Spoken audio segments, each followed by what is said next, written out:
Depuis le retour de la Star Academy, Léa régale les téléspectateurs. La jeune femme de 24 ans au caractère bien trempé se fait souvent remarquer pour son naturel, ses attitudes de diva ou encore pour le fait de ne pas se comporter toujours comme il le faudrait avec les grands noms de la chanson française qui participent aux lives de l'émission. Mais face à Louis, Léa a montré un nouveau pan de sa personnalité, la naïveté totale et la méconnaissance du monde rural. Une séquence qui fait beaucoup parler.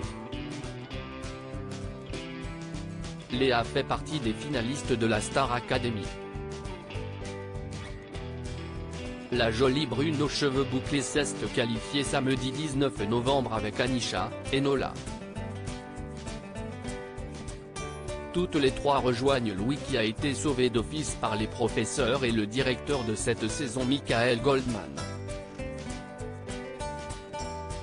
Alors que tous se préparent pour la finale et les dernières évaluations qui auront leur importance car celui ou celle qui aura la meilleure note aura droit à une énorme surprise, les élèves, forcément un peu stressés, passent aussi des moments de détente dans le célèbre château des Vives eaux d'Amarie-Lélis.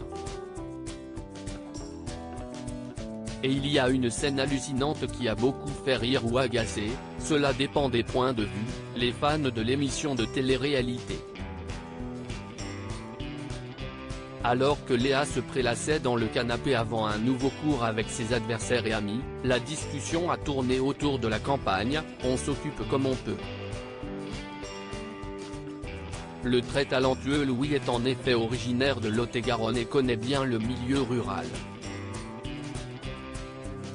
Contrairement à Léa, la chanteuse qui rêve de devenir la prochaine Beyoncé lui a posé des tas de questions et a surtout montré qu'elle était très ignorante sur le sujet, en plus d'avoir de sacrés préjugés.